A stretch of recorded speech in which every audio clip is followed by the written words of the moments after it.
N number of terms है, वो power में आ गया।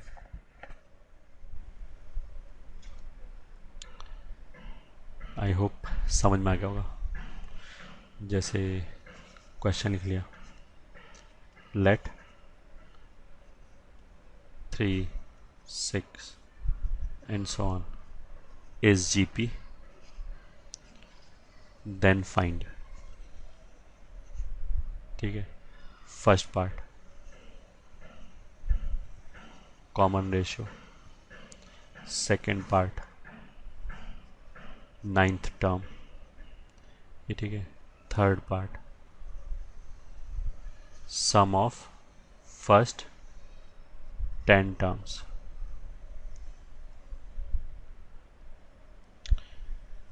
ठीक है, तो बस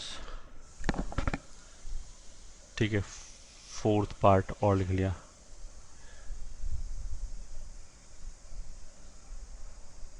मिनिमम नंबर ऑफ टर्म्स, या फिर how many how many minimum number of terms should be taken,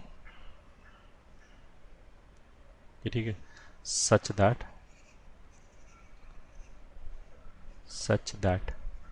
some exceeds 200 या सम एक्सीड्स 300, मान लिया 300, ये क्वेश्चन है।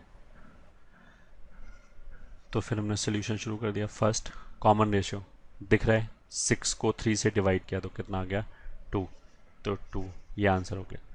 दूसरा नाइन्थ टर्म, तो सेकंड पार्ट के लिए a बराबर कितना है क्वेश्चन में 3, r बराबर कितना है 2, तो t9 कितना हो जाएगा a into are raised power.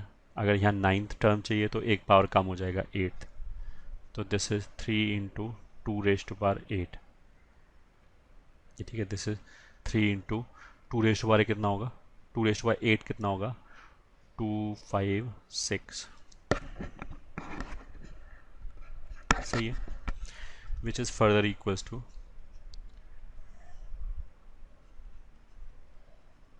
768। ये आंसर हो गया सेकंड पार्ट का। थर्ड पार्ट में क्या पूछा गया है, सम ऑफ फर्स्ट 10 टर्म्स, तो वो भी निकाल दिया, मतलब S10 चाहिए, तो S10 कितना हो गया a times r raised to power 10 minus 1, क्योंकि 10 टर्म्स का सम चाहिए, डिवाइडेड बाई r माइनस 1, तो this is equal to a times 2 raised to power 10 minus 1 upon 2 minus 1, नीचे तो 1 आ जाएगा, ऊपर आएगा 3 into 2 raised to power 10 minus 1, वो कैलकुलेट करके लिख सकते हो अपने आप। ठीक है, फोर्थ टर्म क्या बोला कि how many minimum number of terms should be taken such that sum exceeds 300, ये ठीक है। तो फोर्थ पार्ट में हमने मान लिया लेट मिनिमम, ये ठीक है, नंबर ऑफ टर्म्स, ये ठीक है, या फिर लेट रिक्वायर्ड, जो चाहिए क्वेश्चन के हिसाब से, let required minimum number terms is n, then question के अकॉर्डिंग क्या होना चाहिए कि जो सम है वो 300 से ज़्यादा आना चाहिए, तो Sn should be greater than 300, this implies a times, ये ठीक है, r raise to power n minus 1 upon r minus 1 should be greater than 300, this implies a का वैल्यू कितना है 3, r का वैल्यू कितना है 2 upon 2 minus 1 should be greater than 300, which implies ये तो 1 हो गया, इस 3 से इसको डिवाइड कर दिया तो आ गया 2 raise to power n minus 1 should be greater than 100, या फिर 2 raise to power n should be greater than 101, ऐसा n का मिनिमम वैल्यू लेना है। ठीक है, अगर n का वैल्यू हमने 4 लिया तो लेफ्ट हैंड साइड 16 आएगा, 5 लिया 6 लिया तो 64 आएगा, 7 लिया अगर n का वैल्यू तो फिर वो 101 क्रॉस हो जाएगा, ठीक है। 6 लिया तब तो 64 आएगा लेफ्ट हैंड साइड पे, तो 64 तो इसको सेटिस्फाई नहीं कर रहा इस इनइक्वालिटी को, n इज इक्वल टू 6 तो इसको सेटिस्फाई नहीं कर रहा। अगर मैंने 7 रखा तो वो सेटिस्फाई करेगा, 8 रखा तो वो भी सेटिस्फाई करेगा, 9 रखा तो वो भी सेटिस्फाई करेगा। बट क्वेश्चन में उसने क्या बोला है कि मिनिमम वैल्यू ऑफ एन चाहिए, तो मिनिमम वैल्यू ऑफ एन कितना हो गया 7। ये ठीक है, दिस इम्प्लाइज एन बराबर 7 8 एंड सो ऑन। ये ठीक है, तो required minimum value of n is equal to 7। ये ठीक है, ये आंसर हो गया इस क्वेश्चन का, यही आंसर हो गया बस। तो रिजल्ट के नाम पे यहाँ पे क्या क्या याद रखना है, एक तो एन टर्म्स का समेशन, वो तो ये आ गया, ये ठीक है। और दूसरा nth टर्म, ये भी, इसको भी याद रखना है, nth टर्म, ये ठीक है, ओके।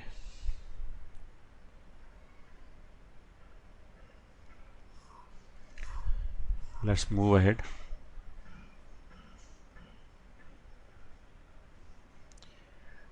अब आगे नेक्स्ट हेडिंग लिखा हमने, इनफाइनाइट जीपी। ये ठीक है, late mod r is less than 1, then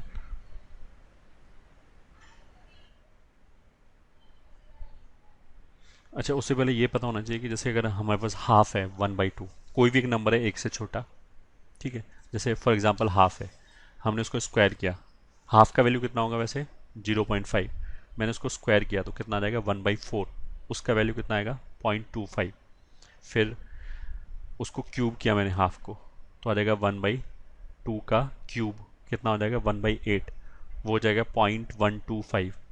कहने का मतलब क्या है कि अगर नंबर एक से छोटा है तो उसमें हम जितना पावर बढ़ाएंगे उसका वैल्यू कम होता चला जाएगा, जैसे 0.5 था, फिर 0.25 हुआ, 0.125 हुआ, फिर और कम होगा एंड सो ऑन।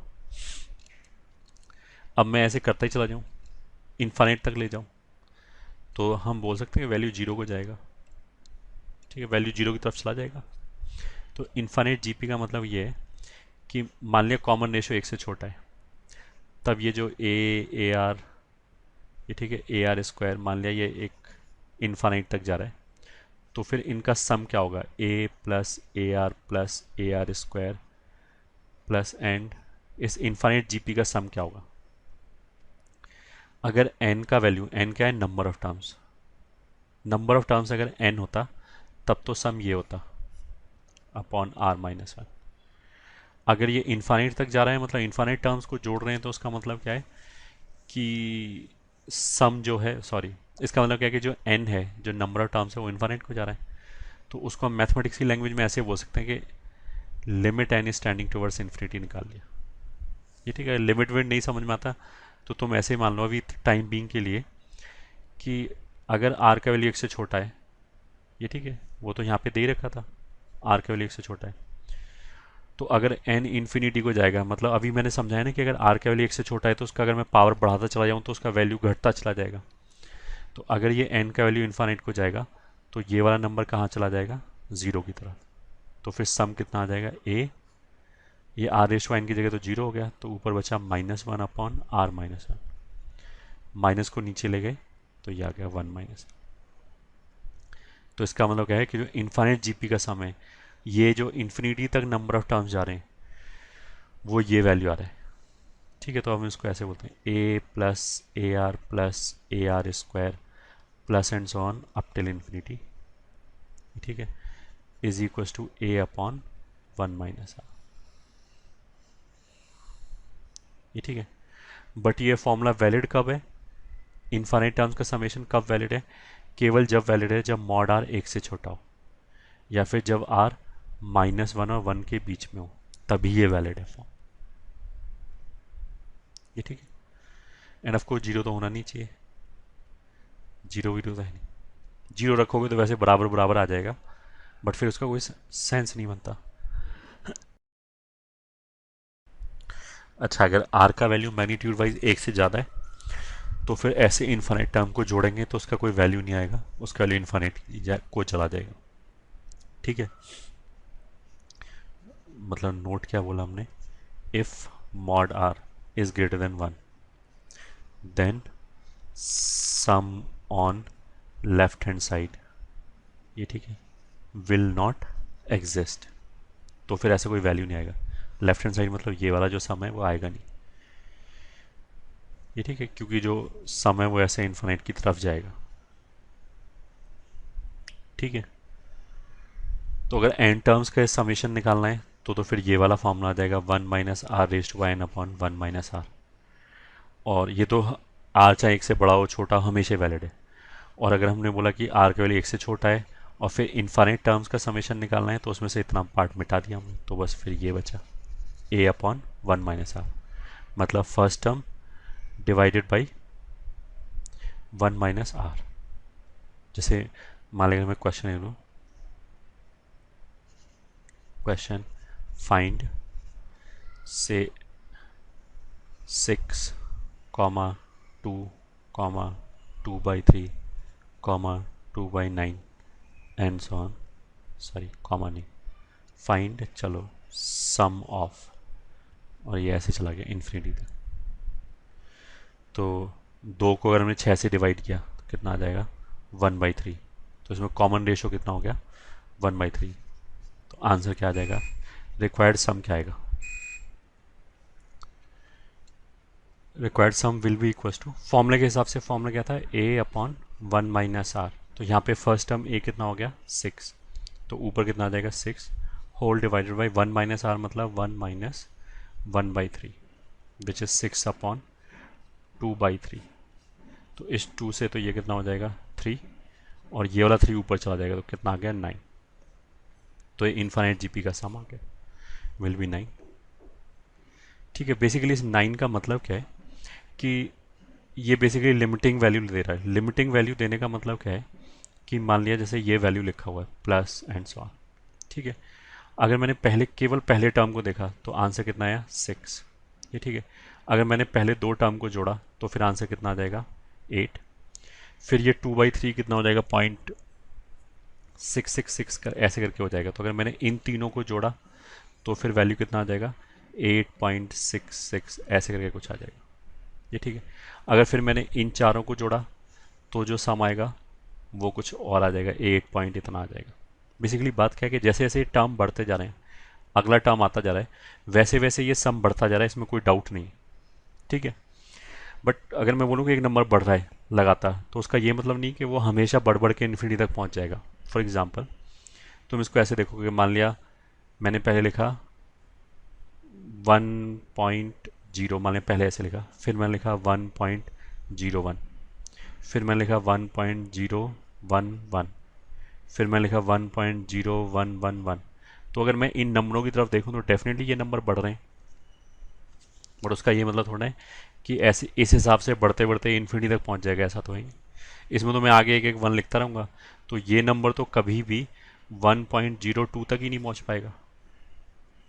ठीक है, तो वैसे भी अगर हम इन्फाइनाइट जीपी में अगर ये सोचने में हमें दिक्कत हो रहा है ना कि ये अगर मैं लगातार जोड़ रहा हूँ तो सम बढ़ क्यों नहीं रहा, ये 9 ही कैसे रह गया, वो अभी हमने एक्सप्लेन किया कि something like this is happening. अगर मैंने पहला टर्म देखा तो 6 आ गया, फिर पहले 2 टर्म को जुड़ा तो 8 आ गया, पहले 3 टर्म को जुड़ा तो 8.6 आ गया, पहले 4 टर्म को जुड़ा तो मान लिया कुछ 8.88 ऐसे करके आ गया, फिर 8.9 ऐसे करके आ गया, फिर 8.99 आ गया, फिर ये तो मैं ऐसे ही I am making up the number, फिर 8.999 ऐसे करके आ गया। बट ये जो नंबर है ये बढ़ते बढ़ते कभी भी किसको अप्रोच करेगा, मतलब it will be getting closer to 9। तो 9 की तरफ अप्रोच कर रहे हैं, इसलिए ये आंसर हमारा 9 आया है, ये ठीक है। इन रियलिटी तो इनफाइनाइट कुछ होता ही नहीं। तो जब हम ये बोले ना कि इन इनफाइनाइट टर्म का समेशन निकालो, तो इफेक्टिवली हम क्या पूछ रहे हैं कि अगर हम सारे टर्म्स को जोड़ते चले जाएं तो सम लगातार बढ़ता चला जाएगा। तो वो जो सम बढ़ रहा है वो किस नंबर की तरफ जा रहा है, तो ये जो फॉर्मूला है ए अपॉन 1 माइनस आर, ये वो नंबर बताएगा जिसकी तरफ ये पूरा सम अप्रोच करेगा, ये ठीक है। जितने भी हम टर्म उसमें जोड़ लें, ये ठीक है, आंसर इसी की तरफ जाएगा। आई होप दिस इज क्लियर। ठीक है। और एक और देख लिया, मान लिया हमने लिखा 3, फिर -3/2, फिर मान लिया 3/4। ठीक है। क्वेश्चन इज फाइंड सम, फिर -3/8 and so on up till infinity. ये ठीक है। इस वाले केस में a का वैल्यू कितना हो गया 3, इस वाले केस में r का वैल्यू कितना हो गया -12, दिस अपॉन दिस कितना हो जाएगा -12। ये ठीक है। r का ये जो वैल्यू आया है वो 1 से छोटा है, 1 से छोटा है तो आंसर आ जाएगा अगर इन्फाइनाइट टर्म्स का समेशन पूछा है।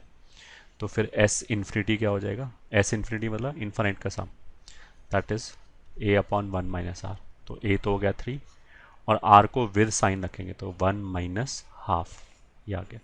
तो this is equal to 3 upon, नीचे आ जाएगा 1 + हाफ विच इज 3/3/2। तो आंसर कितना आ गया 2। ठीक है। तो इसका मतलब क्या है कि इस वाले केस में अगर हम टर्म जोड़ते चले जाएं तो वैल्यू 2 की तरफ अप्रोच करेगा। ठीक है। जितना हम आगे जाएंगे उतना ही वैल्यू 2 के क्लोज रहेगा। ये आंसर आ गया। आई होप समझ में आ गया होगा। तो अभी तक हमने टोटल क्या क्या बोला कि अगर जनरल जीपी है, ये ठीक है, जनरल जीपी मतलब ए आर स्क्वायर ऐसे करके है, तो इसमें kth टर्म क्या हो जाएगा a times r raise to power k - 1। एक तो ये फॉर्मूला पढ़ाया गया। फिर हमने बोला कि n टर्म्स का समेशन कितना हो जाएगा, वो हो जाएगा a r raise to power n - 1 upon r - 1। ये फॉर्मूला नंबर 2 था। और फॉर्मूला नंबर 3 के लिए हमने कंडीशन बोला, and if mod r is less than 1, ये ठीक है, देन इनफाइनाइट टर्म्स का summation will be a/1 - r। ये तीसरा फॉर्मूला हो गया। तो अभी तक हमने ज्योमेट्रिक प्रोग्रेशन के अंदर या जीपी के अंदर ये 3 फॉर्मूले लिए हैं या डिस्कस किए। ठीक है। आई होप समझ में आ गया होगा ये तो। Okay, let's solve couple of question. First question says that pth, qth and rth term of gp are x, y, z respectively, then prove that this relation is equals to 1। ये prove करना। तो मान लिया जो GP है उसके लिए मान लिया जो फर्स्ट टर्म है, ठीक है, उसको a मान लिया, और जो कॉमन रेशियो है उसको हमने मान लिया कैपिटल आर है। मतलब जीपी ऐसे हो जाएगा ए आर स्क्वायर ऐसे करके हो जाएगा। ठीक है। अब क्वेश्चन में क्या बोला है उसने कि जो pth टर्म है वो x के बराबर है। दिस इम्प्लाइज pth टर्म होगा क्या, a into r raise to power p - 1। ये कितना हो गया x। ऐसी जो qth टर्म है वो y के बराबर है, rth टर्म है वो z के बराबर है। यहाँ से आ जाएगा a r raise to power q - 1, यहाँ पे आ जाएगा a into r raise to power small r - 1। ये ठीक है। ये हो गया y, ये हो गया z। और फिर प्रूव करने के लिए क्या बोला है, x raise to power q - r। ठीक है। तो यहाँ से हमने वो भी लिख लिया, x raise to power q - r, दोनों तरफ q - r रेज कर दिया। तो आ जाएगा a raise to power q - r into capital R times p - 1 into q - r। फिर y raise to power r - p and z raise to power p - q, z raise to power p - q। तो ये हो जाएगा a raise to power r - p into capital R raise to power q - 1 into r - p। ऐसे यहाँ पे हो जाएगा a raise to power p - q into capital R raise to power small r - 1 into p - q। ठीक है। जो relation चाहिए था वो हमने क्रिएट कर लिया। बस उसके बाद तो सीधा सीधा मल्टीप्लाई कर दिया। तो मल्टीप्लाई कर दिया तो लेफ्ट हैंड साइड पे आ जाएगा x raise to power q - r into y raise to power r - p into z raise to power p - q is equals to, right hand side पे क्या होगा, ये a वाले टर्म मल्टीप्लाई होगा तो इनका पावर जुड़ जाएगा, q - r plus r - p plus p - q into capital R times, ये भी पावर जुड़ जाएगा, p - q into q - r plus q - 1 into r - p plus r minus one into p minus q. ठीक है, this is equal to a raise to power 0। ये तो बहुत simple है सब। सिग्मा ए माइनस बी हमने शुरू में लिखाया था इस चैप्टर में कि सिग्मा ए माइनस बी 0 होगा अगर तीन क्वांटिटी है। तो यहाँ वो तीन क्वांटिटी पी क्यू आर हो गया, तो साइक्लिक ऑर्डर में ये सारे कैंसिल हो जाएंगे, इसलिए 0 आ गया। ये ठीक है, आर की पावर में भी क्या है, एक तो हमने क्या किया, हर जगह एक तो ये 1 1 1 लिखा हुआ है उनको अलग कर दिया, और एक ये पी क्यू और आर लिखा हुआ है उनको अलग कर दिया। तो जब पी क्यू आर वाला लिखा तो वो तो ये आ जाएगा plus q times r minus p plus r times p minus q, ये तो एक जगह कर दिया। और -1 वाला अलग कर दिया तो वहाँ से ये आ जाएगा q minus r, r minus p plus p minus q. ये ठीक है, ये भी सब साइक्लिक ऑर्डर में कैंसिल हो जाएगा, और ये भी देख सकते हो अपने आप सब कैंसिल हो। ये भी हम लिखा चुके हैं, वैसे हमने शुरू में ऐसे बोला था कि सिग्मा ए माइनस बी 0 होता है, ये याद रखना है। और वहाँ पे हमने ये बोला था कि सिग्मा ए टाइम्स बी माइनस सी भी 0 होता है। तो ये भी उसी तरह की चीज़ है कि P times Q minus r का सिग्मा, उस तरह के तीन टर्म लिखे। तो ये हो गया A raised power 0 into are raised power 0। ये 0 कैसे हो गया, एक्सपेंड करके देख लो।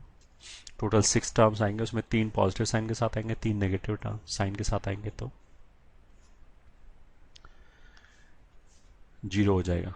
तो ये हमारा आंसर आ गया 1। ठीक है, तो पहले क्वेश्चन का आंसर, सॉरी पहला क्वेश्चन मतलब प्रूव हो गया। अब आते हैं दूसरे क्वेश्चन पे। ठीक है, दूसरे क्वेश्चन में सोल्यूशन 2, उसे मतलब in a GP with A N as its nth term. ये ठीक है, मतलब जीपी फिर ये लिखा हुआ है A1 A2 A3, एन की जगह 1 रखा तो फर्स्ट टर्म आ गया, तो यहाँ पे A1 बन गया। फिर एन की जगह 2 रखा तो सेकेंड टर्म आ गया, वो A2 आ गया, एंड सो ऑन। ये जीपी लिखा हुआ है।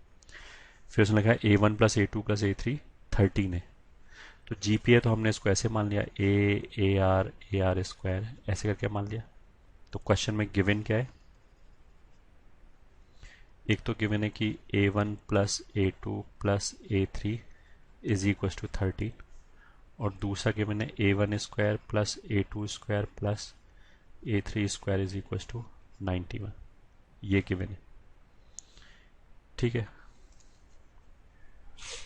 तो दो इक्वेशन दे रखा है, और बेसिकली जैसे हमने एपी में बोला था कि एपी में ए और डी दो वेरिएबल होता है, ऐसे जीपी में भी दो वेरिएबल होगा ए और आर। तो इफेक्टिवली हमें ए और आर के लिए सॉल्व करना है। तो यहाँ पे ये वैल्यूज उठा के सब्स्टिट्यूट किया तो आ जाएगा A into 1 plus are square. A R square में से ए कॉमन ले लिया, ये तो 13 हो गया। और यहाँ से आ जाएगा A square R square plus A square R raised to power 4 is equal to 91। ये ठीक है, यहाँ पे अगर हमने ए स्क्वायर को कॉमन लिया तो आ जाएगा 1 plus are square plus r raised to power 4 is equal to 91। ये ठीक है, इसको डिवाइड कर दिया। ठीक है, सॉरी डिवाइड नहीं किया अभी, डिवाइड किया तो क्या होगा कि ना तो ए कैंसिल होगा ना आर कैंसिल होगा, तो दोबारा लिख लिया। जो ये वाला इक्वेशन है ये है A into 1 plus are square is equal to 30। इसको स्क्वायर कर लिया तो आ जाएगा A square 1 plus are square का whole square is equal to 13 square. ठीक है, स्क्वायर क्यों किया, क्योंकि दूसरे इक्वेशन में भी ए स्क्वायर है, तो अब ए स्क्वायर कैंसिल हो जाएगा, हो जाएगा 1 plus are square plus r raised का 4 इज इक्वल टू 91। अब डिवाइड किया तो ऊपर आ जाएगा 1 प्लस आर स्क्वायर का होल स्क्वायर, और नीचे आ जाएगा 1 प्लस आर रेस्ट का 4 is equal to 13 square upon 91। ठीक है, और एक बार इधर ला के लिख लिया आर 1 प्लस आर स्क्वायर का होल स्क्वायर, और डिनोमिनेटर में आ गया 1 plus are square plus r raised का 4 इज इक्वल टू 13 इंटू 13, ये हो जाएगा 13 इंटू 7। 91 को ऐसे ले सकते हैं। ठीक है, तो एक 13 तो कैंसिल हो गया, दिस इज 13/7। ये ठीक है, अब तुम इसको देखो, वैसे शायद ये तुम्हें पहले से आता होगा, नहीं आता तो ये हमें क्या किया, इसमें एक आर स्क्वायर जोड़ा, तो 2r² प्लस आर रेस्ट का 4 हो गया, और एक आर स्क्वायर घटा दिया, तो अभी भी ये और ये बराबर ही लिखा हुआ है। ये परफेक्ट स्क्वायर बन गया 1+r² का होल स्क्वायर। ठीक है, तो अब यहाँ पे a² माइनस b² का फॉर्मूला लग गया, तो आ जाएगा a माइनस बी, और एक आ जाएगा a प्लस बी। ठीक है, ये मतलब मैथमेटिक्स का फॉर्मूला हो गया कि अगर कहीं पे भी 1+x² plus x raise to power 4 लिखा है तो that can be factorize as this into 1+x plus x²। इसको याद कर लिया। ठीक है, तो इसके ऊपर हमने यही फॉर्मूला लगा दिया, तो दिस इज 1+r+r² का whole square whole divided by, ये फैक्टराइज हो जाएगा, एक तो आ जाएगा 1+r+r², दूसरा आएगा 1-r+r² इज इक्वल टू 13/7। तो एक ये कैंसिल हो गया,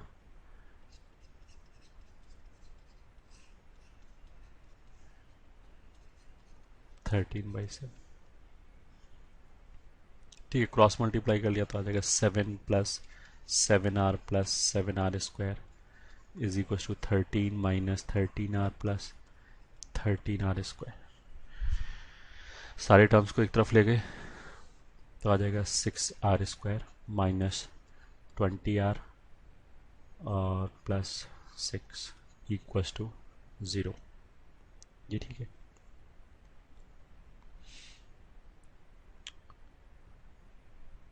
ठीक है, बिल्कुल 2 निकाल दिया इसमें से, पूरे में से, तो आ जाएगा 3r² minus 10r plus 3 equals to 0। ये ठीक है, या फिर इसको लिख सकते हैं r² minus 10/3r plus 1 equals to 0।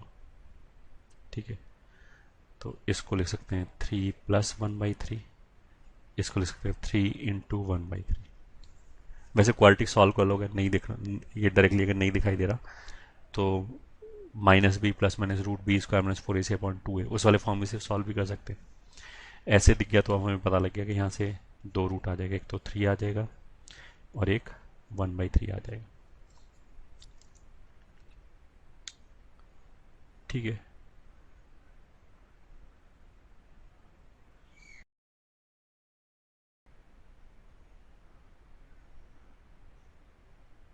अब उसने क्या बोला है, देन फाइंड Sn पूछा है, एन टर्म्स का समेशन पूछा है। ठीक है, अब इसमें क्या है कि बेसिकली 2 सीरीज बन जाएगा। अच्छा, अभी तो ये आर के लिए सॉल्व हुआ है, आर की 2 वैल्यू आ गई। ठीक है, तो वहाँ से अब हमने ए की वैल्यू निकाल ली, कोई भी एक फॉर्मूला ले लिया, जैसे मान लिया ये वाला ले लिया। ये ठीक है, ए इंटू 1+r+r², मतलब क्या था, a into 1+r+r² is equal to 13 था। तो अगर इसमें मैंने r इज इक्वल टू 3 रखा तो आ जाएगा a into 1+3+3² 9 is equal to 13। This will give you a is equal to 1।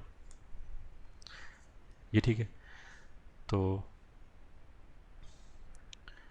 और अगर r का वैल्यू मैंने 1/3 रखा तो this will be a into 1+1/3 plus 1/9 is equal to 13, या फिर a into 13/9 is equal to 13 और a इज इक्वल टू 9। ये ठीक है, तो 2 पॉसिबिलिटीज़ हैं, या तो ऐसे बनेगा या फिर ऐसे बनेगा। तो अगर पहले वाले केस में, ये ठीक है, case 1 if r is equal to 3 है तो कितना आया, a1 आया था, तो मतलब तब तो सीरीज़ ऐसे हो जाएगा 1 3 9 एंड सो ऑन। तो इस वाले केस में Sn कितना हो जाएगा, n टर्म्स का समेशन, फॉर्मूला तो ये होता है, तो वो हो जाएगा a का वैल्यू 1, r का value 3n-1 upon 3-1 which is equal to 3n-1/2। ये आंसर हो जाएगा। और केस 2 में if r is equal to 1/3 तो फिर देन जीपी क्या हो जाएगा, इस वाले केस में ए का वैल्यू कितना आया था 9, तो फिर ऐसे हो जाएगा 9 3 1 फिर 1/3 एंड सो। इस वाले केस में n टर्म्स का समेशन कितना हो जाएगा a टाइम्स, ये ठीक है, r raise to power n-1 upon r-1, ठीक है, और this is equal to 9 times, अगर इसको पलट के लिख लिया तो यहाँ 2/3 आ जाएगा,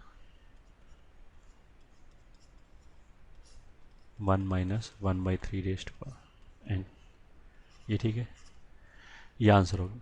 तो हमारे दो आंसर हो गए, या तो ये या फिर ये, ठीक है,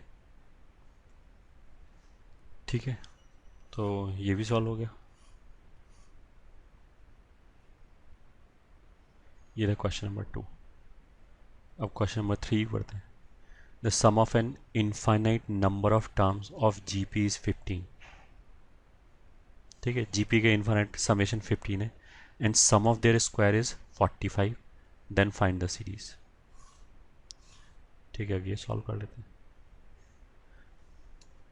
उसने क्या बोला कि अगर मान लिया जीपी है ए R square plus and so on up till infinity तक, ये ठीक है, वो कुछ एक तो सम दे रखा है, फिर उसने बोला कि सम ऑफ स्क्वायर्स, मतलब इनको सारे टर्म्स को अगर हमने स्क्वायर कर लिया, ये ठीक है, तब जो सम आएगा वो एक दूसरा नंबर आएगा। तो क्या क्या नंबर दे रखे हैं, 15 दे रखा है एंड 45 दे रखा है। तो ये कितना दे रखा है 15, ये कितना दे रखा है 45, ये ठीक है। ऑफ कोर्स ये क्या है, ये तो गिवन जीपी हो गया। अच्छा, अगर हमने सारे टर्म्स को स्क्वायर कर दिया तो अगर मतलब मैं इसको देखूं फिर इसको देखूं इसको देखूं, तो ये टर्म भी जीपी में, ये ठीक है, जो गिवन जीपी है उसके लिए तो क्या है, first term is equal to A है और कॉमन रेशो कितना है आर।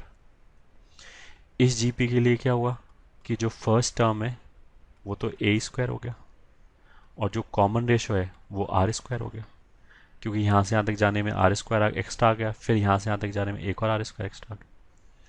तो इस वाले केस में तो जो फॉर्मूला है वो तो इनफाइनाइट जीपी का ये फॉर्मूला होता है a/1 - r is equal to 50। तो इस वाले केस में क्या होगा, वो फॉर्मूले में ए की बजाय ए स्क्वायर आ जाएगा, क्योंकि ये भी इनफाइनाइट जीपी हो गया, बस ये दूसरा जीपी हो गया, और आर की जगह आर स्क्वायर आ जाएगा, तो वो 45 है, ये आ गया, ये ठीक है। इसको हमने इक्वेशन 1 बोल दिया, इसको इक्वेशन 2 बोल दिया। अब हमने क्या किया, फर्स्ट इक्वेशन को स्क्वायर किया और सेकंड से डिवाइड कर दिया। दिस विल इम्प्लाई पहले इक्वेशन का स्क्वायर लेफ्ट हैंड साइड पे ऐसे आ जाएगा और दूसरे इक्वेशन से डिवाइड कर दिया, दूसरे को स्क्वायर नहीं किया, ऐसे ही डिवाइड कर दिया, यहाँ आ जाएगा 15 स्क्वायर अपॉन 45, ये ठीक है। ये ए स्क्वायर कैंसिल, ये ठीक है, इसे 15 से ये 3 आ जाएगा, फिर ये 3 से ये 5 आ जाएगा, तो लेफ्ट हैंड साइड पे आ जाएगा 1 - r स्क्वायर अपॉन 1 - r का होल स्क्वायर विच इज़ 5, बिल्कुल। तो ये आ जाएगा 1 + r अपॉन 1 - r, एक 1 - r कैंसिल कर दिया विच इज़ 5, ये ठीक है, क्रॉस मल्टीप्लाई किया तो आ जाएगा 1 + r is equal to 5 - 5r, और this implies 6r is equal to 4 which implies r is equal to 2/3, ये ठीक है। इसको उठा के रख लिया, अब हमने पहले वाली इक्वेशन रख लिया मैंने यहाँ पे, तो a/1 - r कितना है, a/1 - r कितना है 15, 15, this implies a is equals to 15 times 1 - r, which is 15 times 1 - 2/3, which is 15 times 1/3, या which is 5। तो a तो 5 हो गया और r कितना हो गया 2/3। तो फिर क्वेश्चन उसने बोला ना कि ये बताना है कि गिवन सीरीज क्या है, तो गिवन सीरीज क्या हो जाएगा, a विच इज़ 5, फिर 10/3, फिर 20/9, 2/3 मल्टीप्लाई करते चले जाओ तो ये गिवन सीरीज आ जाएगा, ठीक है, फिर है ना। ठीक है, तो ये सॉल्व हो गया. Now let's move to next question. Next question is question number,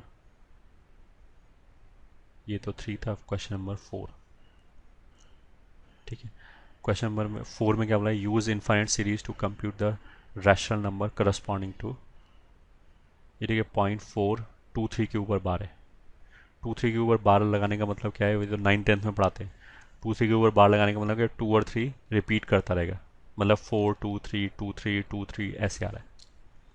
ये ठीक है, तो चलो सोल्यूशन 4. कौन सा नंबर लिखा है, 0.423 के ऊपर बार ऐसे लगा था, तो इसका मतलब क्या है कि ये ऐसे लिखा है 0.423 फिर 2 3 फिर 2 3 फिर 2 3 फिर 2 3 ऐसे करके इन्फाइनाइट तक लिखा हुआ. ठीक है, इसको हमें इन्फाइनाइट जीपी की हेल्प से लिखना है. कोई बात नहीं, लिख लिया हमने. ये ठीक है, हमने क्या किया, इसको इसको इसको इन सबको अलग अलग कर दिया. तो जैसे पहला नंबर तो ये कितना हो जाएगा, 0.4 प्लस ये 2 3, तो पॉइंट के कितनी बार आ रहा है, 0.023 ऐसे लिखा हुआ है, प्लस ये वाला जो 2 3 आ रहा है वो 1 2 3 जीरो के बाद शुरू होगा, तो 1 2 3 2 3, प्लस अगले वाला जो है वो 5 जीरो के बाद शुरू होगा, 2 3 प्लस एंड सो ऑन. ये ऐसे इन्फाइनाइट तक जा रहा है. 0.4 तो अलग टाइप हो गया. इसके बाद एक पैटर्न है. कैसे पैटर्न है, 1 जीरो आया पॉइंट के बाद, फिर 3 जीरो आया, फिर 5 जीरो आया एंड सो ऑन. तो this is nothing but 0.4 plus, ऐसे भी ले सकते हैं, -3 plus 23 into 10⁻⁴ -5 plus 23 into 10⁻⁴ -7 plus and so on up till infinity.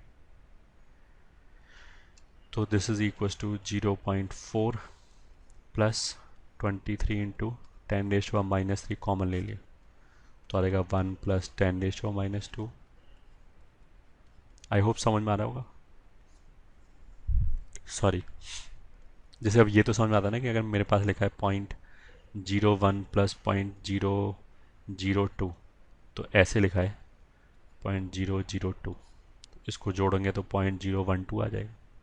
अब हमने उल्टा बोल दिया कि इसको ऐसे भी लिख सकते हैं ब्रेक करके, तो वैसे ही हमने क्या किया, इस नंबर को ब्रेक करके लिख दिया ऐसे करके. ये ठीक है, फिर 0.4 को तो अलग रहने दिया, इसको 10 मतलब पॉइंट हटा दिया, 10 की माइनस पावर में लिख लिया. ये तो 9th 10th की कैलकुलेशन, ये तो समझ में आ गया होगा. फिर इन सारे टर्म्स में से ये ठीक है, ये पहला टर्म कॉमन निकल आएगा, तो ये आ गया. यहाँ -5 था और -3 बाहर निकला है, तो यहाँ -2 बच गया.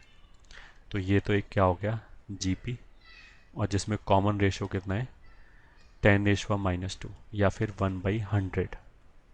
1/100 है तो ये तो 1 से छोटा है, तो इसमें तो इन्फाइनाइट जीपी का फॉर्मूला लग जाएगा. तो it can be written as 0.4 plus 23 into 10⁻⁻³ into, formula क्या होता है, a/1 - r. तो यहाँ a का वैल्यू कितना है, 1. मतलब केवल ब्रैकेट के अंदर अंदर देखो, बाकी तो सब बाहर लिख ही दिया हमने. ब्रैकेट के अंदर जो लिखा है वो एक इन्फाइनाइट जीपी, तो उसका फॉर्मूला हो जाएगा a, तो a की जगह ये आ गया 1/1 - r, तो वो हो गया 100. तो this is equal to, question में उसने क्या बोला था, क्वेश्चन में उसने क्या बोला था, ये ठीक है, compute the rational number corresponding to this. तो रैशनल नंबर लिखना है, रैशनल नंबर मतलब p/q की फॉर्म में लिखना है. तो फिर इस 4, सॉरी, ओके, तो फिर हम इस 4 को भी ऐसे लिख सकते हैं, 4/10 प्लस 23, ये ठीक है, इन अपॉन 1000 हो गया, ये 10³ जो है, इंटू ये हो जाएगा 1/99/100. तो ये 100 से ये कैंसिल हो गया, तो दिस इज इक्वल टू 4/10 को क्या लिख सकते हैं, this is 2/5 plus 23/100. 990।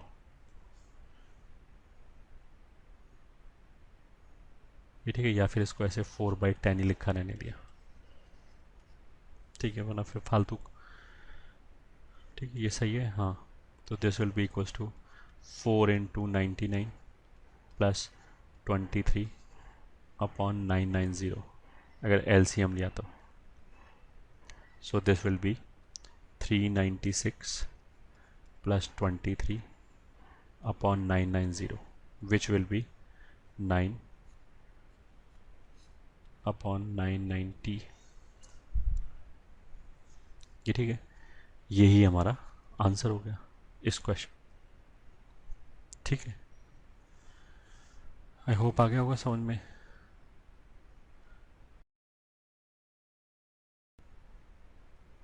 Next question पढ़ लेते हैं।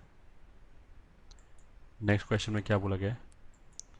Question number 5, find the sum S is equal to 9 + 99, ये जो लिखा हुआ, सॉरी, 9 + 99 + 999 और फिर लास्ट में कितना लिखा है 999 n टाइम्स। ठीक है, तो क्वेश्चन नंबर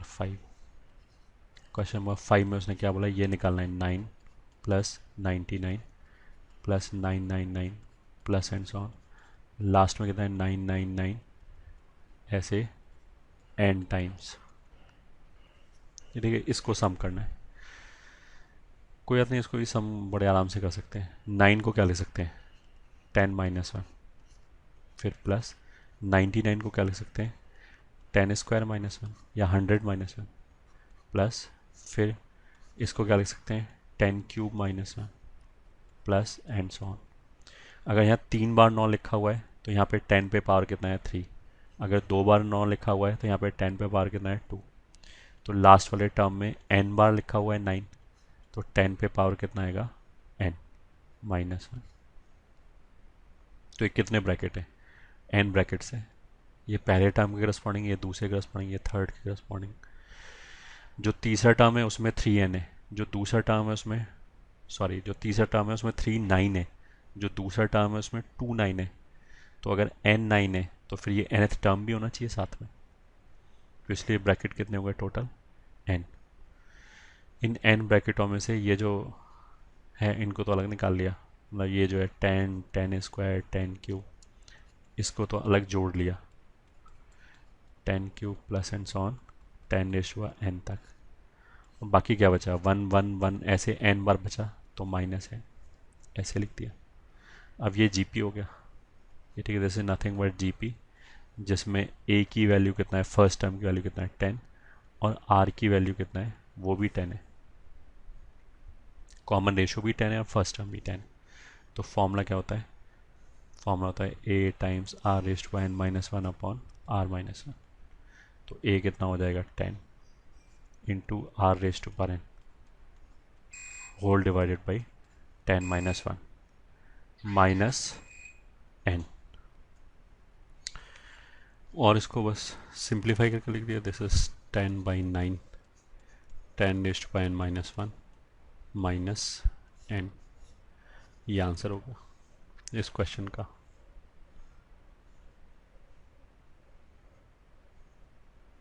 ठीक है, I hope this is okay.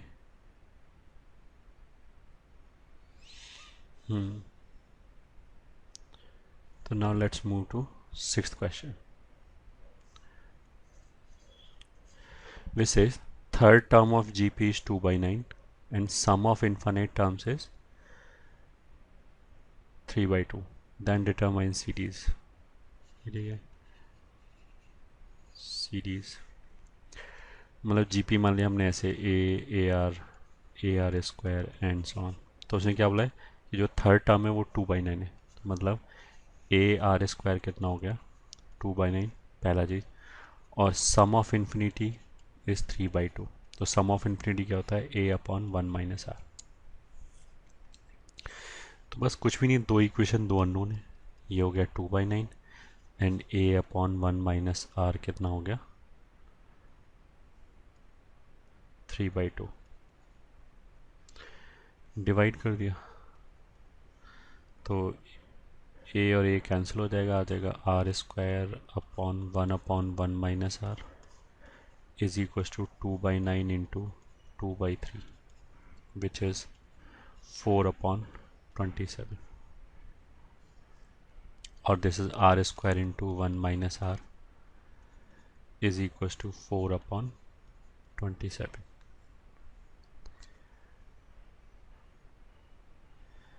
So this will become r cube, r square minus r cube is equals to 4/27 या फिर r cube। वैसे तो यहाँ से एक चीज़ ऐसे क्यूबिक है तो क्यूबिक तो हिट एंड टाइल से सॉल्व हो गई। यहाँ से एक चीज़ ऐसी दिख रही है कि अगर हम r की जगह 2/3 रखें तो यहाँ से 4/9 आ जाएगा, यहाँ से 1/3 आ जाएगा, तो ये सेटिस्फाई हो जाएगा। मतलब एक 2/3 तो रूट आएगा ही आएगा। तो r cube minus r square plus 4/27 is equal to 0। ठीक है, इसमें एक रूट अगर 2/3 है तो मतलब r माइनस 2/3 ये तो होना ही चाहिए। साथ में एक फैक्टर और आ जाएगा r स्क्वायर। आई होप कुछ गड़बड़ नहीं किया है। If third term of GP is 2/9, ठीक है, and sum of infinite terms is 3/2, ये भी ठीक है। ठीक है, r square minus 2/3 minus 1/3r और कांस्टेंट टर्म कितना आ जाएगा माइनस 2/9 इक्वल्स टू 0। ये ठीक है। ये जो आगे क्वाड्रेटिक इसको सॉल्व कर लिया, यहाँ से आ जाएगा r इज इक्वल्स टू 2/3, फिर आ जाएगा माइनस 1/3, फिर आ जाएगा एक और 2/3। ठीक है, बस a का वैल्यू और निकालना है। क्वेश्चन में क्या पूछा गया है, देन डिटरमाइन द सीरीज बताने। तो ar स्क्वायर कितना है इज 2/9 आई गेस।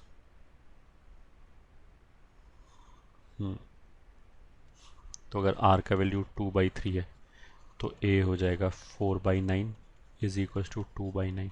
तो ये कैंसिल हो गया, ये कैंसिल हो गया, तो a का वैल्यू कितना हो जाएगा हाफ। और दूसरा केस में r का वैल्यू अगर माइनस 1/3 है तो ये हो जाएगा a into 1/9 is equal to 2/9 और a इज इक्वल टू 2। अच्छा, क्वेश्चन में वैसे ये ध्यान देने वाली चीज़ है, क्वेश्चन में उसने क्या बोला है कि इनफाइनाइट टर्म्स का समेशन ये है। अगर इनफाइनाइट टर्म्स क्वेश्चन में यूज़ हो गया जीपी के लिए तो उसका मतलब क्या होगा कि पक्का r का वैल्यू मैग्नीट्यूड वाइज एक से कम आना चाहिए। तो अगर मान लिया यहाँ पे सॉल्व करते समय मान लिया अगर हमारे पास एक वैल्यू 2/3 आता और एक 2 आता तो जो 2 है वो तो आउटराइटली ऐसे रिजेक्ट हो जाता। इसको हम जरूर ध्यान में रखेंगे अपने दिमाग में कि अगर क्वेश्चन में जब उसने अगर ये ऐसे इनफाइनाइट टर्म्स यूज़ किया है तो उसका मतलब क्या है कि मॉड आर लेस देन 1 ही होगा। तो r का वैल्यू अगर एक से बड़ा आ गया, मान लिया सॉल्व करने पे कोई इक्वेशन बन गया तो वो रिजेक्ट हो जाएगा। तो यहाँ तो ये जो दोनों ही वैल्यू आया माइनस 1/3 भी एंड 2/3 भी, उनका मैग्नीट्यूड एक से कम है तो इसलिए दोनों एक्सेप्टेबल है। ठीक है, तो इस वाले केस में GP1 क्या हो जाएगा a, ये ठीक है, और r का वैल्यू कितना है 2/3। फिर अगला टर्म कितना हो जाएगा हाफ इंटू 2/3 मतलब 1/3, फिर आ जाएगा हाफ इंटू 2/3 का स्क्वायर कॉमा एंड सो। या तो ये आंसर हो जाएगा। और इस वाले केस में क्या हो जाएगा GP2 क्या हो जाएगा, फर्स्ट टर्म तो 2 हो गया, कॉमन रेशियो इज माइनस 1/3, तो अगला टर्म हो जाएगा माइनस 2/3, फिर अगला टर्म हो जाएगा 2/9 एंड सो। तो या तो ये आंसर होगा या फिर ये आंसर, तो ये आंसर हो गया, यही सोल्यूशन हो गया। ये ठीक है, सिक्स्थ क्वेश्चन सॉल्व हो गया। अब सेवेंथ पे आते हैं। If sum of first 6 terms of GP is 9 times the sum of first 3 terms then find common ratio. मतलब sum of first 6 terms 9 times sum of first 3 terms है। Sum of first 6 term is equal to 9 times sum of first 3 terms है। ये हमारा क्या हो गया, solution number 7th question. तो फिर कॉमन रेशियो निकालना है, कुछ नहीं है, ये कितना हो जाएगा, a into r raise to power number of terms, तो 6 नंबर ऑफ टर्म्स है divided by r minus 1, this will be 9 times r cube minus 1 upon r minus 1, 9 times a और आएगा, तो a r माइनस 1 कैंसिल, इसको हमने ऐसे लिख लिया -1, ये जो लेफ्ट हैंड साइड पे आया is equal to 9 times r cube minus 1, ये ठीक है, this will be r cube minus 1 into r cube plus 1 is equal to 9 times r cube minus 1।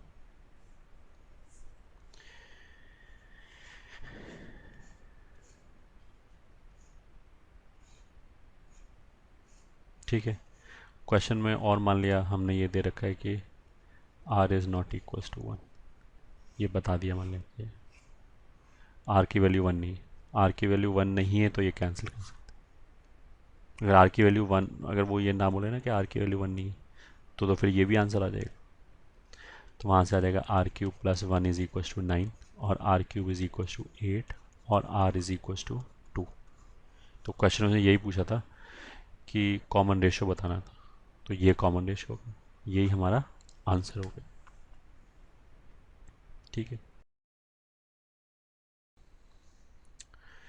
AP की लाइन पे ही इसमें कुछ नोट और आ जाएंगे, जैसे फर्स्ट नोट तो ये हो गया, if odd number of terms are to be taken in GP, then take them symmetrically around a by r, a r, ये ठीक है, दैट इज अगर मेरे को 3 टर्म लेने हो जीपी में, ठीक है, तो उनको हमने ऐसे ले लिया A by R, A are, ये तीनों जीपी में, ऑफकोर्स पहले को आर से मल्टीप्लाई करोगे ये आ जाएगा, उसको आर से मल्टीप्लाई करोगे ये आ जाएगा, और इस वाले केस में कॉमन रेशो कितना है, आर।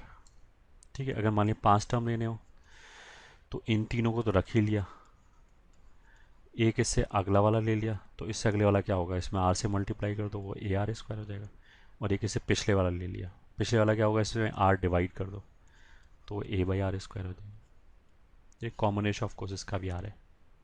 ठीक है, ये तो एपी की तरह हो गया, एपी में हमने बोला था कि अगर हमें ऑड नंबर ऑफ टर्म्स लेने तो उसको A minus D, A and A plus D के अराउंड ले लिया सिमेट्रिकली, वही सेम चीज़ यहाँ पे हो रहा है।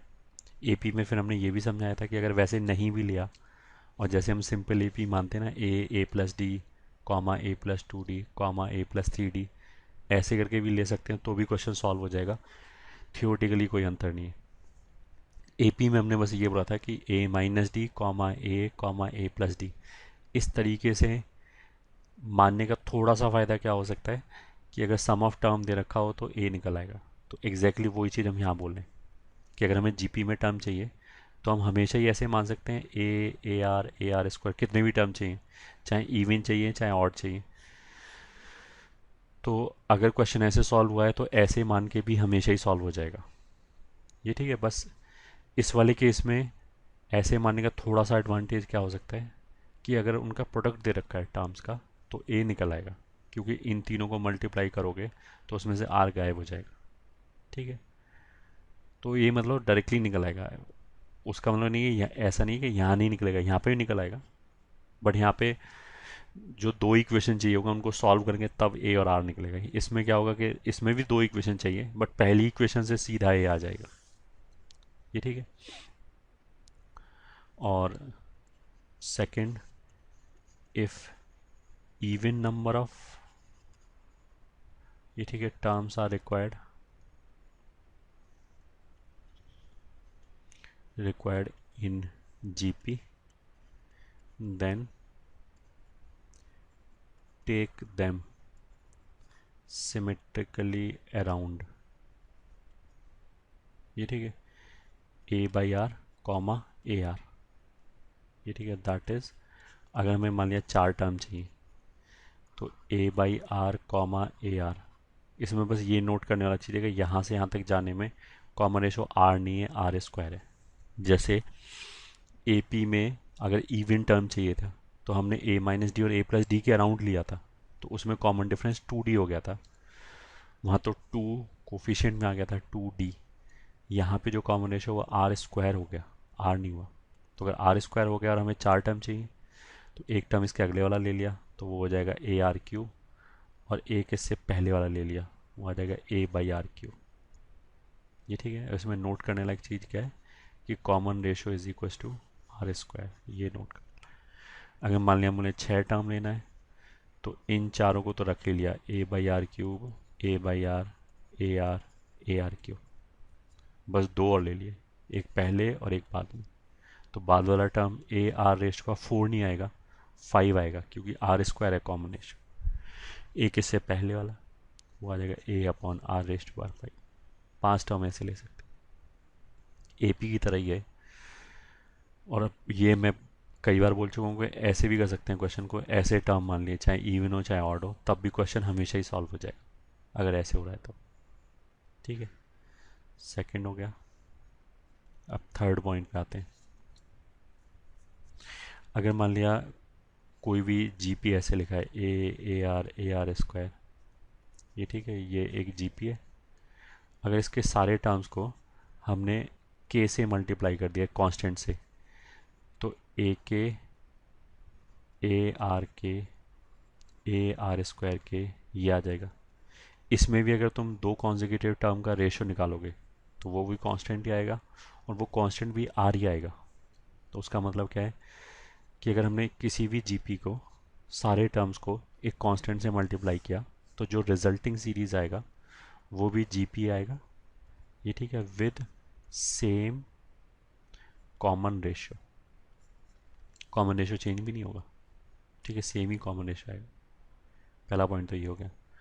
अच्छा, अगर जीपी के सब टर्म्स में हमने एक कांस्टेंट जोड़ दिया, जैसे ए प्लस के, ए आर प्लस के, तब वो जीपी भी कुछ नहीं होगा, ठीक है, वो तो ऐसे ही रहेगा। दूसरा इसके अंदर पॉइंट क्या है कि अगर मान लिया हमें ऐसे करके 2 जीपी दे रखा है, एक जीपी तो ये हो गया, एक मान लिया ये दे रखा है ए आर स्क्वायर, ये मान लिया जीपी 2 हो गया। अगर हम इसके करस्पॉन्डिंग टर्म्स को मल्टीप्लाई कर दें, करस्पॉन्डिंग टर्म मतलब पहला पहला, दूसरा दूसरा, तीसरा तीसरा, तो पहले पहले को मल्टीप्लाई करके ये आ गया, दूसरे दूसरे को मल्टीप्लाई करके ये आ गया, फिर तीसरे तीसरे को मल्टीप्लाई करके ये आ गया, एंड सो ऑन। ये जो आया है ये भी जीपी आया है, ये ठीक है। बस इसमें क्या है, इन दोनों का रेशो लिया तो वो क्या आ जाएगा, small r into capital R. तो इस वाले केस में जो कॉमन रेशो है that will be product of, ये ठीक है, common ratios of given GPs. जो गिवन जीपी हैं उनके कॉमन रेशो का प्रोडक्ट, ये ठीक है। डिवाइड कर दिया मल्टीप्लाई करने के बजाय तो भी आ जाएगा, ठीक है। ओके, फिर आते हैं नेक्स्ट पॉइंट पे, थर्ड पॉइंट। थर्ड पॉइंट क्या है, to show that a comma b comma c are in GP, ये ठीक है।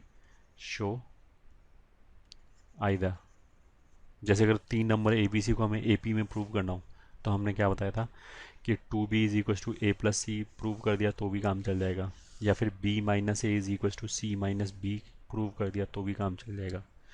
वैसे यहाँ पे अगर हमें 3 नंबर को जीपी में प्रूव करना है तो b upon a is equal to c upon b, मतलब इन दोनों का रेशो और इन दोनों का रेशो बराबर होना चाहिए, वही तो डेफिनीशन होता है। ऐसे प्रूव कर दिया तो काम चल जाएगा। या फिर हम b को एक तरफ ले गए, B square is equal to A C, ये ठीक है, ऐसे प्रूव कर दिया तो भी काम चल जाएगा, मतलब ये और ये दोनों एक्सेप्टेबल है, सही। ये भी विजे विज ए पी के ही आ रहा है, ए पी में भी इसी तरह का रिजल्ट था।